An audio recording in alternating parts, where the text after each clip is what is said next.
Europe లో భారతీయులకు free education. మరిన్ని వివరాలకు విదేశ్ కన్సల్ట్ 9676502888. నమస్కారం ప్రియా చౌదరి గారు. నమస్తే. ఒకప్పుడంటే సాంప్రదాయబద్ధంగా బట్టలు వేసుకోవటం, దానికి సంబంధించినటువంటి వాటిల్లో భారతీయ సాంప్రదాయం ఇలానే ఉంటుందనేటువంటి దానికి మాట్లాడుకునేవాళ్ళం. ముఖ్యంగా తెలుగులో అయితే దానికి చాలా ఇంపార్టెన్స్ వాల్యూ ఇచ్చేసుకుంటూ వచ్చేవాళ్ళం. అయితే ఇప్పుడున్న జనరేషన్ మారుతూ వస్తూ ఉంది కాబట్టి బట్టల దానికి సంబంధించినటువంటి వాటిల్లో మా ఇష్టం వచ్చినట్టు వేసుకుంటాం, మేము ఎలా ఉంటే ఎందుకు అనేటువంటి ఎక్కువగా వినిపించేటువంటి డిస్కషన్స్ అవి. ఓవరాల్గా మాట్లాడుకుందాము. సంస్కృతి ముందుకు వెళ్తుంది అనుకోవాలా, లేదా అలవాటు పడాల్సినటువంటి అవసరం వచ్చేసింది అనుకోవాలా? అంటే ఆ విధంగానే ఉండాలేమో అనేటువంటి, అలవాటు పడాలేమో అనేటువంటి ఆలోచనలోకి వెళ్ళిపోవాల్సినటువంటి అవసరం ఉందంటారా? ఎలా తీసుకోవాలి? మనాళ్ళు చాలా గొప్పవాళ్ళు, చాలా పొదుపరులు, అలాగే చాలా భద్రత కలిగినటువంటి వాళ్ళు. భద్రత దేంట్లో ఉందంటే మన సంస్కృతిని మొత్తాన్ని మడిచేసి బీరువాల్లో పెట్టి తాళాలేశారు.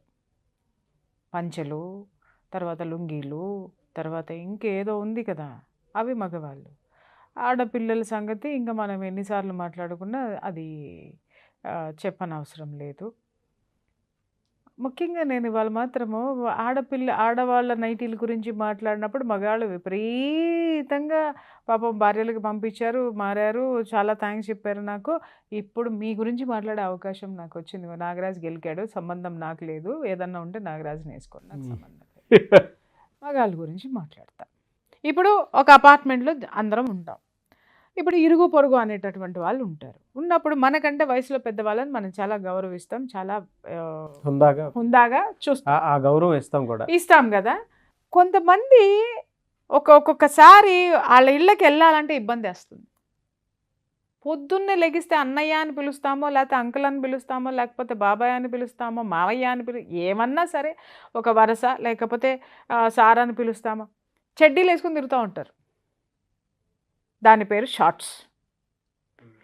ఎంత ఇబ్బందిగా ఉంటుందో ఎప్పుడైనా ఆలోచించారా అండి మీరు? మగవాళ్ళు ఆడవాళ్ళు నైటీ వేసుకున్నందుకు తెగ గింజుకుంటున్నారు. ఆడవాళ్ళు బట్టలు ఏదో అర్ధనగ్న ప్రదర్శన చేయడం వల్ల మానభంగాలు జరిగిపోతున్నాయి, అత్యాచారాలు జరిగిపోతున్నాయని గగ్గోలెట్టేస్తున్నారు. మరి మీరు చేసే పని ఏంది భయ్యా? ఎయిర్పోర్ట్లో చూడు, అయ్యే చెడ్డీలు కనపడతాయి. ఓకే, ఇంట్లో వేసుకుని తిరిగారు, ఇబ్బంది పడుతుందంటే ఇంటికి వెళ్ళడం మానేస్తాం. నిజంగా ఇబ్బందికరంగానే ఉంటుంది, అది మీకు కంఫర్టబుల్ కావచ్చు. నైటీలు ఆడవాళ్ళకి కంఫర్టబుల్ అంటే మీకు ఎంత చిర్రెత్తుకు వస్తుందో, మీకు షార్ట్స్ కంఫర్టబుల్ అంటే మాకు కూడా అంతే చిర్రెత్తుకు వస్తుంది. నువ్వు నీ ఇంట్లో ఉన్నప్పుడు వేసుకో, నైట్ టైం వేసుకో, పొద్దున్న బయటకు వచ్చిన తర్వాత మళ్ళీ మామూలు లుంగి కట్టుకొని సావు, లేకపోతే ఇంకేదన్నా వేసుకొని, ట్రాక్లు చచ్చినాయి కదా నిండా, అవి వేసుకొని సావచ్చు కదా. అబ్బే అయ్యే వేసుకొని తిరుగుతుంటారు. మీరు మాత్రం ముప్పాతికి నగ్న ప్రదర్శన చేసేయచ్చు అవి వేసుకొని. ఆడదేసుకుంటే మాత్రం తప్పు. ఆడది తప్పే, నేనేమో అదే ఒప్పేమా అని నేను మాట్లాడటల్లా. అరే, ఎదుటివాడి యొక్క అంగాంగ ప్రదర్శన లేకపోతే ఆ యొక్క వస్త్రధారణ నీకెంత ఇబ్బంది కలిగిస్తుందో బాస్, నీ వస్త్రధారణ నాకు ఇబ్బంది కలిగించదా? వేసుకునే ప్రదేశాలేంటి, వేసుకునే ఏంటి పద్ధతి కాదు. సంస్కృతి సాంప్రదాయం ఒకటి ఏడ్చింది, కనీసం స్క్రీన్ మీద అయినా దాన్ని చూపండి. ఇంట్లో గుడ్డలేవా? 10 మందికి చూపించేటప్పుడు హుందాతనం అనేది మీకు తెలియదా? ఆ షార్ట్స్ వేసుకొని వచ్చి ఏందో అది, ఏ భాషని, ఏ వేషాన్ని, ఏం చెప్తున్నారు మీరు? తెలుగు గడ్డ మీద పుట్టి తెలుగు గడ్డ మీద ఉండి ఏం సాంప్రదాయాన్ని మీరు చెప్తున్నారు? అరే, మనం ఒక పని చేస్తే కొన్ని లక్షల మంది ఫాలో అవుతారన్న జ్ఞానం కూడా లేకుండా, లేకపోతే షార్ట్లు వేసుకుని తిరుగుడు ఏంటది? పబ్లిక్ మీరు ఎలా ఉండాలనేది తెలియదా? అరే, పబ్లిక్లో ఒక చెల్లి ఉంటుంది, ఒక తల్లి ఉంటుంది, ఇంకొకళ్ళు ఉంటారు, పరాయి స్త్రీ ఉంటుంది, ఇబ్బంది పడుతుంది నిన్ను చూసి. నిన్ను చూపించుకోవడానికి నువ్వు తిరుగుతున్నావా? నీ బట్టలు చూపించుకోవడానికి తిరుగుతున్నావా? నీ అభివృద్ధిని చూపించుకోవడానికి తిరుగుతున్నావా? నీ పాషనెస్ని చూపించుకోవడానికి తిరుగుతున్నావా? ఎదుటి ఆడదాని మనోభావాన్ని కూడా గుర్తించండి. ఆడదాని మీద ఏలెత్తి చూపిస్తున్నారు కదా. మీకు చెప్తున్నాను, ఈరోజు ఇప్పటివరకు నాకు సందర్భాలు రాలేదు. ఈ పెద్ద మనిషి మాట్లాడాడు కాబట్టి ఏం మాట్లాడినా మంచిగా మాట్లాడినావు నువ్వు. ఇవాళ ఎంత ఇబ్బందికరంగా ఉంటుందో తెలుసా? ఒక్కొక్కసారి చాలా ఉంటుందండి. మీరు ఆడవాళ్ళని చూస్తే, ఆడవాళ్ళు అలాంటి బట్టలు వేసుకుంటే మీకెంత ఇబ్బందికరంగా ఉంటుంది అంటారు. మీరు వేసుకునే దుస్తులు కూడా మాకు అంతే ఇబ్బందికరంగా ఉంటుంది. దాని గురించి ఎవడు ఎందుకు మాట్లాడ్డాయా? ముందు నిన్ను నువ్వు సంస్కరించుకో, తర్వాత దేశం గురించి మాట్లాడతాం, తర్వాత రాష్ట్రం గురించి మాట్లాడతాం, తర్వాత పక్కనోడు గురించి మాట్లాడతాం. చిన్నప్పుడే పుట్టిన సంవత్సరం కూడా ఉండదు ఆడికేమో జీన్స్ ప్యాంట్ 2000 3000 కొట్టి ఆడికి ప్యాంట్లు వేస్తాం ఇంటో కొడుక్కి. మనమేమో ఆడి పుట్టినరోజుకి షెడ్యూల్ వేసుకుని తిరుగుతాం. ఆడిగా కావాల్సింది ప్యాంటు. అంటే వాడి వయసు నువ్వవుతున్నావా, నీ వయసు వాడిది అవుతుందా? అక్కర్లేనప్పుడేమో నిండా దొడుకుతాము, అరే తొడగాల్సినప్పుడేమో ఓడ తీసుకొని తిరుగుతున్నాము. ఇది ఎక్కడి సంస్కృతి అండి? ఎక్కడి సంస్కృతి? దాని గురించి మాట్లాడినప్పుడు మిమ్మల్ని కూడా క్వశ్చన్ వేసుకొని మీ విషయం కూడా మాట్లాడదలుచుకున్నాను నేను. అసలు చాలా సందర్భాల్లో నాకు ఇవన్నీ చిరాకు అనిపించింది, కానీ ఇది టాపిక్, మాట్లాడాల్సిన టాపిక్ అనేది నాకు ఇప్పుడు ఈ పిల్లోడు మాట్లాడిన తర్వాత నాకు అర్థమైంది, మాట్లాడి తీరాలి. అరే సంస్కృతిని సంస్కృతిగా ఇన్వైట్ చేయండి సార్. ఆ జీన్స్ ప్యాంట్ల మీద లుంగీలు కట్టుకొని వచ్చేది ఏంటండి? అంటే చాలా మంది మేము అలా వేసుకుని తిరిగితే మీకు వచ్చిన ఇబ్బంది ఏంటని చెప్పేసి అడుగుతుంది. ఇబ్బంది అదే చెప్తున్నాను కదా భయ, ఇబ్బంది అదే చెప్తాను. ఇప్పుడు మీ ఇంట్లో మీ మదర్ ఉన్నారు, మీ మదర్ చక్కగా శారీ కట్టుకుంటున్నారు. శారీ కట్టుకుంటే ఆ ప్లేస్లో అమ్మ షార్ట్స్ వేసుకో హ్యాపీగా ఉంటుందని తీసుకెళ్ళి ఇస్తావా? లేకపోతే ఇంకొకటి వేసుకో, ఆడపిల్లలు వేసుకున్నాయి ఇంకొకటి వేసుకో అని చెప్పి ఇచ్చి నువ్వు చూడగలుగుతావా? నువ్వు యాక్సెప్ట్ చూడగలుగుతావా అనే ప్రశ్న కాదు ఇక్కడ. సారీ, యాక్సెప్ట్ చేయగలుగుతావా నువ్వు ఆమెని? ఎందుకు యాక్సెప్ట్ చేయలేవు? తల్లి మదర్ అనగానే నీకు ఒక ఇమాజిన్ ఉంటుంది, నీకు ఒక ఇమేజ్ ఉంటుంది. అమ్మ ఎలా ఉంటుంది? చక్కగా ఇట్లా జడేసుకొని ఉంటుంది, చక్కగా చీర కట్టుకొని ఉంటుంది, హుందాగా ఉంటుంది. మా అమ్మ ఎట్లా ఉన్నా కష్టపడి పనిచేసి చెమటలు గారుతున్నా కూడా మా అమ్మ అందంగా ఉంటుంది, మా అమ్మ చాలా బ్యూటిఫుల్. ఎక్కడ ఆమె యొక్క తత్వంలో కానీ ఆమె వేసుకునేటటువంటి వస్త్రధారణ కానీ అమ్మ అంటే నీకు ఒక ఇమేజ్ ఉంటుంది, అవునా? అలాగే యువతలో ఒక మగాడిని చూసినప్పుడు కూడా అన్ననో బాబాయనో మామయ్యనో లేకపోతే ఇంకేదన్నానో వరుసలు పెట్టి పిలుచుకున్నప్పుడు వాళ్ళ యొక్క ఆ వ్యక్తి మీద ఒక విధమైనటువంటి ఒక సెక్యూర్డ్ అనుబంధం అనేది ఒకటి ఏర్పడినప్పుడు వాళ్ళ యొక్క హుందాతనము దానికి తగ్గట్టే ఉండడం అనేది యువతల వాళ్ళు కూడా కోరుకుంటారు. అట్లా కాకుండా వెళ్ళినప్పుడు అరే వీళ్ళందరూ షెడ్యూల్ వేసుకొని తిరుగుతా, ఆడ కూర్చొని ఇట్లా కూర్చొని షెడ్యూల్ వేసుకొని కాఫీలు దక్కుంటా, అమ్మ వచ్చావా దా, ఏమే అమ్మాయి వచ్చింది చూడు అనండి. ఏం చూడాలి?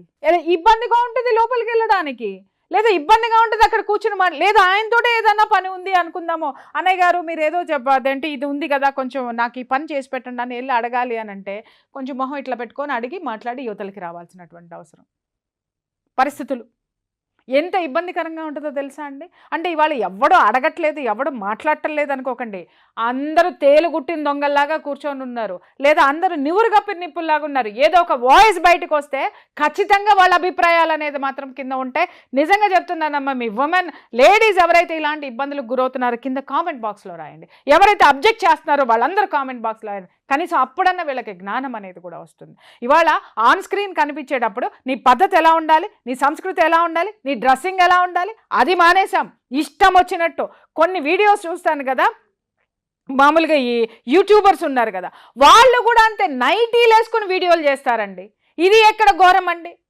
ఇది ఎక్కడ? కొన్ని లక్షల మందిని మీరు మీ యొక్క సబ్స్క్రైబర్స్గా మీరు చేసుకున్నప్పుడు మీరు మాట్లాడే మాట, మీరు వేసుకునేటటువంటి వేషధారణ, మీరు చేసేటటువంటి ప్రతి పనిని వాళ్ళు ఫాలో అవుతూ ఉంటారు, వాళ్ళు తీసుకుంటారు. అటువంటప్పుడు మీరే నైటీలు వేసుకుని కూర్చొని ఇట్లా చేసిన, అట్లా చేసా, అది చేసా, ఏమండి విన్నారా? ఇవన్నీ మీరు చేస్తూ ఉంటే అరే నేను ఇట్లా, అరే ఆమె అట్లా ఉంది, నేను ఇలా ఉంటే ఏమైంది, అది ఆవాహన అయిపోతుంది. కనీసము డ్రెస్సింగ్ సెన్స్ ఎలా ఉండాలి అనేటటువంటి దాన్ని గుర్తించండి. ఆడైనా సరే మగైనా సరే నేను చెప్తున్నాను. అట్లాగే పిల్లలు కూడా అంతే, ఆడపిల్లలు అంతే. చిన్నప్పుడంతా ఏంటి అని అంటే చీరలు కట్టుకొని తిరుగుతుంది ఆడపిల్ల. 3 ఏళ్ల పిల్లప్పటి నుంచి 4 ఏళ్ల పిల్లప్పటి నుంచి. ఎందుకంటే తల్లిని చూస్తుంది, అమ్మమ్మని చూస్తుంది, నానమ్మని చూస్తుంది, కాబట్టి దానికి ఇంట్రెస్ట్ ప్లస్ తత్వం అది. కాబట్టి ఆ ఓణి, ఈ చున్నీ దొరికితే చాలు, అమ్మ చున్నీ దొరికితే చీర వేసేసుకుంటారు, ఆ చున్నీలు వేసేసుకుంటారు, ఓణీలు వేసుకుంటారు. పెద్ద అయిన తర్వాత అమ్మ చున్నీ వేసుకోండి డ్రెస్ మీద అంటే చున్నీ కూడా వేసుకోరు, చీర సంగతి పక్కన పెట్టు. ఏంటి వైపరీత్యాలు? అంటే ఎప్పుడు కప్పుకోవాలో అప్పుడు తీసేస్తున్నారు, ఎప్పుడు తీసేయాలో. చిన్నప్పుడు చూడండి రెడీమేడ్ చీరలు తీసుకొచ్చి పిల్లలకి కడతా ఉంటాం, మురిసిపోతూ ఉంటాం. అదే పెద్ద అయిన తర్వాత వాళ్ళు ఎలా తిరుగుతున్నారు అంటే కాలం మారిపోయిందండి. ఏం మారింది? ఏం మారిందండి? నీ ఇంటికి కోడలు వస్తే, నీ ఇంటికి కోడలు నిక్కర్లు వేసుకొని వస్తే నువ్వు ఎలా చేసేటటువంటి గొప్ప మనస్తత్వం నీకుందా? అట్లాగే నీ అల్లుడు ఇంటికి వచ్చేటప్పుడు నువ్వు డిన్నర్ పార్టీ ఇచ్చినప్పుడు షార్ట్ చేసుకొని నీ కొడుకు హాయ్ అని చెప్పి నీ అల్లుడు మాట్లాడుతుంటే నీకు ఆనందంగా ఉందా? ఎక్కడ ఏం మారామండి? ఏం మారలేదు నాగరాజు. మారింది డబ్బు, కాస్త అప్పుడు కంటే ఇప్పుడు కొంచెం 4 డబ్బులు ఆడ మగ ఇద్దరు కలిసి సంపాదించుకునేటువంటి అవకాశాలు పెరిగినాయి. గ్లోబలైజేషన్ అయిన తర్వాత ఆ స్థితి పెరిగింది కాబట్టి గ్లోబలైజేషన్ని ఏం తీసుకున్నాం మనము? ఎక్కడ నీతి ఉందో తీసుకోలే, ఎక్కడ అభివృద్ధి ఉందో తీసుకోలే, ఎక్కడ గుడ్డల కొరసగా తయారవుతున్నాయో అది తీసుకున్నాం.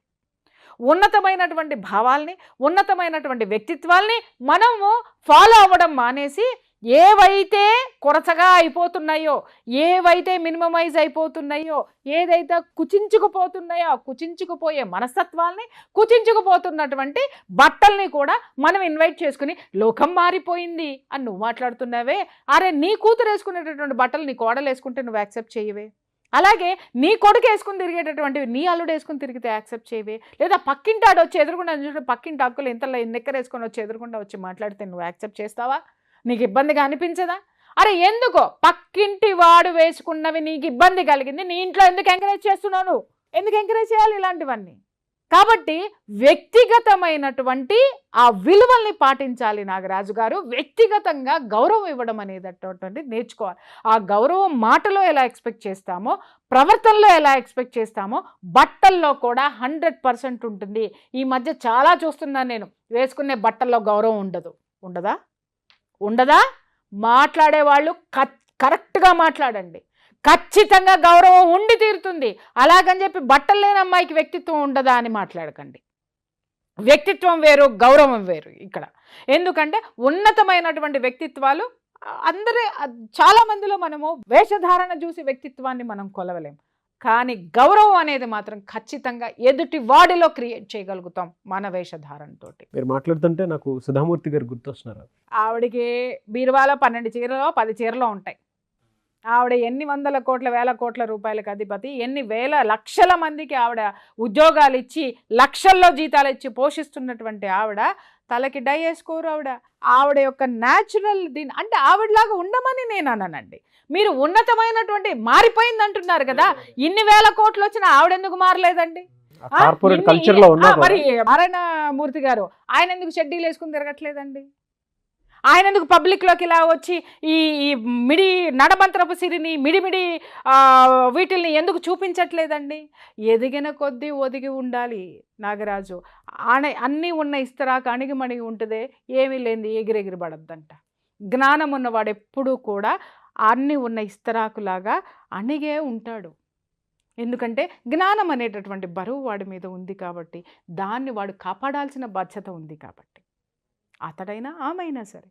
అలాగే దయచేసి గుడ్డలేసుకుంటేనే ఉంటుందా అని మాట్లాడకండి. బట్టల్లోనే ఉంది everything is within our clothes or with our clothes.